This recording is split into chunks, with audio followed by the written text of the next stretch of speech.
I knew something was wrong before I even turned off the truck. The sun was dropping behind the ridge line, painting everything gold, and normally that's my favorite time of day out at my place. But that evening, the second I pulled up to the gate, I just sat there staring through the windshield, wondering if I was somehow looking at the wrong property. Right in the middle of my driveway sat a massive yellow bulldozer, parked like it had every right in the world to be there. Not off to the side, not near the shoulder, dead center. Its steel tracks had sunk deep into the gravel I'd spent years maintaining, and hanging from my fence was a bright orange construction sign that read temporary access, route authorized personnel only.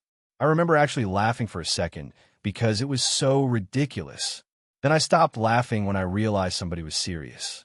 My name is Ryan Mercer, and for almost 12 years, I've owned a little piece of land outside of town called Ash Creek. Nothing fancy, just a house, a workshop, a long gravel driveway, and enough acreage to keep my nearest neighbor far enough away that I didn't have to listen to his leaf blower every Saturday morning. That piece was one of the reasons I bought the place.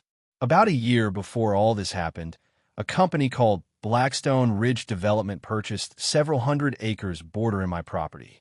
Their plan was to build an upscale community with custom homes, private trails, fancy entrance signs, all the usual marketing promises developers love to sell. Honestly, I didn't care. People can do whatever they want on their land. The key phrase, they're being their land. For months, I watched excavators cut roads into the hillsides and dump trucks move dirt from one place to another. Sometimes the noise got annoying, but nothing worth fighting over. Then little things started happening. A survey stake disappeared near my fence line. A pickup truck would occasionally turn around on my driveway. Once I found construction debris blown onto my property. Small stuff. Annoying, but small. Looking back, those were probably warning signs. The bulldozer was just the first time they stopped pretending. I slept about 3 hours that night. Every time I looked out the window, I could see that machine sitting there under the security light like some giant metal trespasser. Around 6:30 the next morning, I poured coffee, pulled on my boots, and walked down to the driveway. Sure enough, just before 7, a convoy rolled in. Pickup trucks, flatbeds, workers wearing hard hats. Then a newer white truck pulled up, and out stepped a guy who looked exactly like every construction manager you've ever seen in a commercial. Clean vest, clean boots, sunglasses, not a speck of dirt anywhere on him. He spotted me standing beside the bulldozer and smiled like we were old friends. "Morning," he called out. "We'll be in and out all week." I nodded toward the machine. "That's parked on private property." He glanced at it and shrugged. "We've got approval." "From who?" I asked. "The developer." I remember smiling at that, because it was probably the dumbest answer he could have given. "That's interesting," I said, "because the developer doesn't own this land." For a second, he looked confused, like nobody had ever interrupted a script before. Then he gave me that corporate smile people use when they think they're talking to someone beneath them. "Look, Mr. Mercer. Mr. Mercer, this route saves everybody time. We'll be finished soon." "No," I said. "You'll be finished now." His smile disappeared. Not completely, just enough for me to see the irritation underneath. That's not really how this works. The funny thing is, at that moment, he was absolutely right. It wasn't how it worked. Not yet. Because while he thought this was a disagreement about convenience, I was starting to realize it was about something much bigger. After they left, I spent the rest of the morning digging through old records. Survey maps, easement documents, county filings. Years earlier, I'd organized everything into filing cabinets in my workshop because my father always used to tell me that paperwork is boring until the day it saves your life. Around noon, I found something I hadn't looked at in years. The environmental compliance package for the neighboring development. I almost ignored it. Then one page caught my attention. There was a drainage map showing stormwater flow routes across the entire project. I spread it out across my workbench and started tracing lines with my finger. The more I looked, the quieter the room seemed to get, because according to their own approved plans, there was a protected drainage buffer running directly alongside my property. Not through it, alongside it. And a temporary route they were using appeared to cross that protected area every single day. At first, I thought I might be reading it wrong, so I made copies. Then I called an old friend named Hank Delaney who used to work for county planning before retiring. Hank had forgotten more about zoning regulations than most people ever learn. When I showed him the documents, he adjusted his glasses, studied the map for about 30 seconds, then looked up at me and said, "Ryan, if these measurements are accurate, somebody's about to have a very bad month." I remember feeling a strange mix of excitement and caution. Excitement because I'd found something. Caution because I wasn't interested in revenge. Not really. I just wanted them off my land. But once people start cutting corners, they rarely stop at one corner. And something about the confidence of that manager kept bothering me. The way he talked, the way he assumed ownership, the way he never once asked permission because he genuinely believed permission wasn't necessary. Standing there in Hank's office, staring at that drainage map, I started wondering what else they'd ignored. And that question would end up changing everything. The next morning, I started making phone calls. And here's the thing a lot of people get wrong when they hear this story. They imagine some dramatic revenge plan with lawyers, threats, and shouting matches. It wasn't anything like that. In fact, the most powerful thing I did was sit quietly at my kitchen table with a cup of coffee and let other people discover the problem themselves. I called the county zoning department first. Then I called the environmental compliance office. Finally, I sent copies of every document, every photograph, and every survey record to a field inspector whose name Hank had given me. I didn't exaggerate anything. I didn't make accusations. I simply asked one question. Can someone explain why heavy equipment is crossing a protected drainage buffer that appears to be restricted under the approved site plan? Then I waited. That afternoon, nothing happened. Construction continued. Dump trucks rolled in and out. Excavators moved dirt. Nail guns echoed from the first row of half-finished homes. For a moment, I wondered if maybe I'd wasted my time. Then around 8 the next morning, I looked out my workshop window and saw 3 county vehicles pulling into the development. By 9, there were 5. By 10, there were people carrying measuring equipment, clipboards, cameras, and survey poles. One inspector was taking photographs near my driveway. Another was walking the drainage corridor with a GPS unit. A third appeared to be comparing field measurements against printed plans. The construction crews were still working, but the mood had changed. You could feel it even from a distance. The confidence was gone. Nobody likes seeing inspectors show up unexpectedly, especially when they arrive in groups. Around lunchtime, I noticed the manager from before, the one with the spotless vest, walking quickly between different teams while talking on his phone. He looked frustrated. Every few minutes, he'd point toward my property. Then he'd point toward the drainage area. Then he'd disappear again. I wasn't trying to eavesdrop, but at one point, he marched over to my fence line. "You called them?" he asked.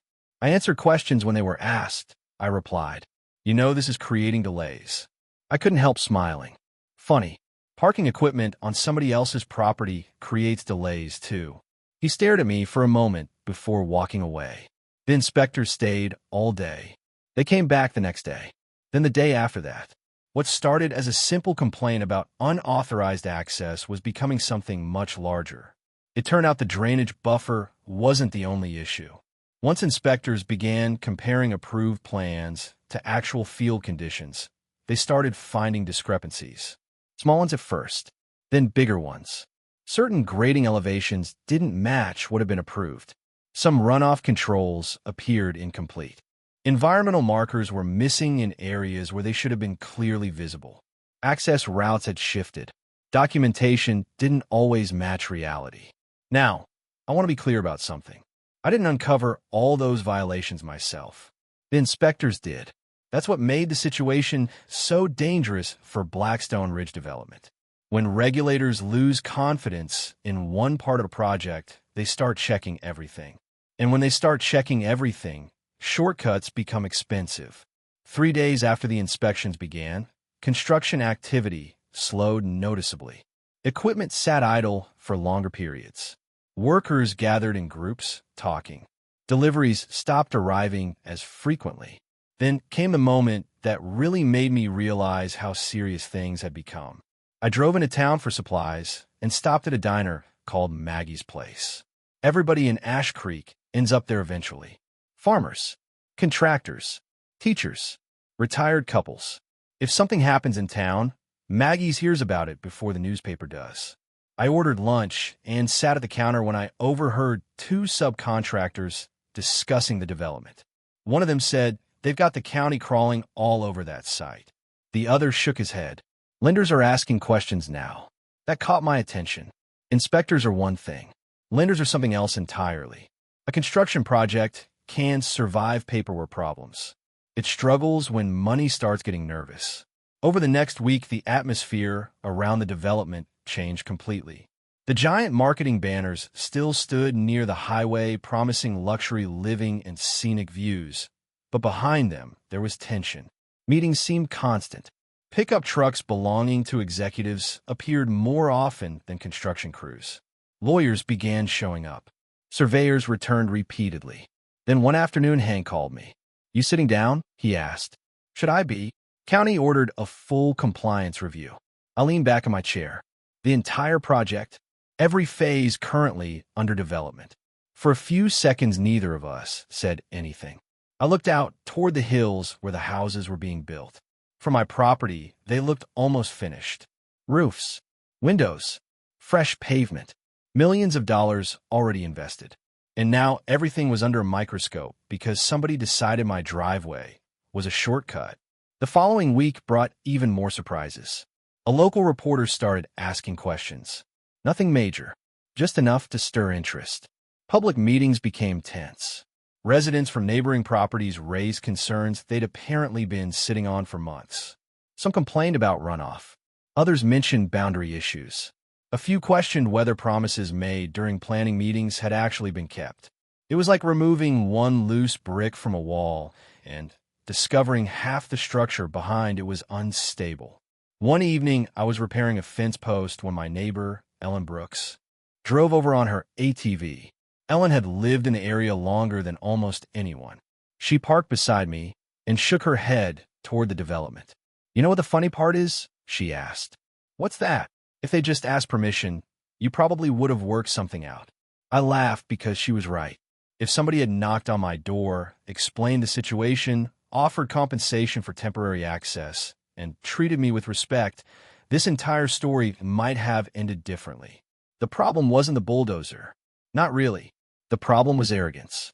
Somewhere along the way, they convinced themselves that ownership only mattered when it benefited them.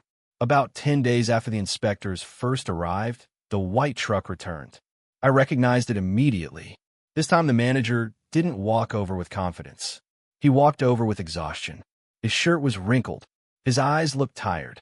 Even his boots finally had dirt on them. "We need to remove the equipment," he said. "No greeting.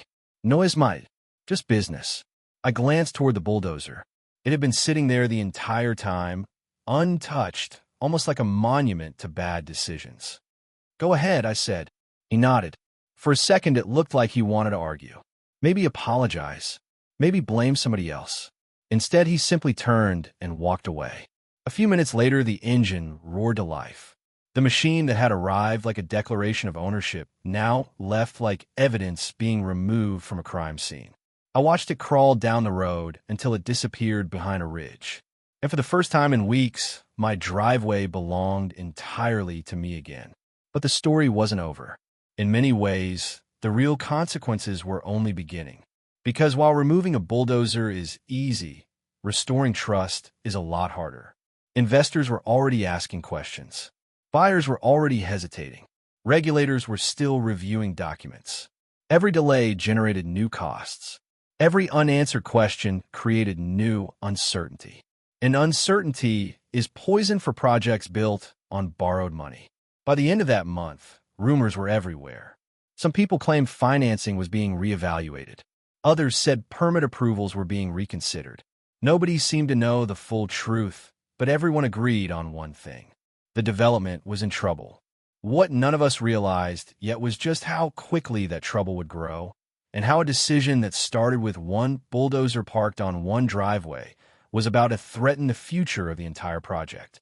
A few weeks later, the answer finally arrived, and it didn't come with some dramatic announcement or breaking news headline. It came the way most real disasters do, quietly at first. I was picking up feed at a supply store when I overheard two contractors talking near the loading dock. One of them looked frustrated and said, "Project's basically frozen." The other just shook his head and replied, "Nobody wants to touch it until the reviews are finished." I remember standing there pretending to compare prices while listening. Frozen. That word stuck with me all the way home. Over the following days, it became obvious he wasn't exaggerating. The development that had been buzzing with activity for months suddenly felt abandoned. Trucks disappeared. Equipment stopped moving. Crews stopped showing up. The sound of construction that had become part of daily life simply vanished. One afternoon, I drove past the entrance on my way into town. The giant sign advertising luxury homes was still standing, but behind it sat rows of unfinished houses, empty streets, stacks of materials covered by tarps, and machinery gathering dust under the sun. It looked less like a dream community and more like a movie set after production ended. The strange part was that I didn't feel victorious. People always expect some big moment where the hero celebrates and the villain gets what he deserves. Real life doesn't usually work that way. What I mostly felt was disbelief. I kept thinking back to that first morning when the manager stood in front of me acting as though my property rights were some minor inconvenience. I wondered if he ever looked back at that conversation and realized how much damage had started right there. Not because I was powerful, not because I had some secret weapon, but because he had underestimated how quickly small acts of arrogance can snowball into major consequences. About a month later, I ran into Hank again. We grabbed coffee and sat outside watching traffic move through town. "You know," he said, stirring his cup, "people keep telling the story wrong." "How so?" I asked. He laughed. "They act like you shut down a development."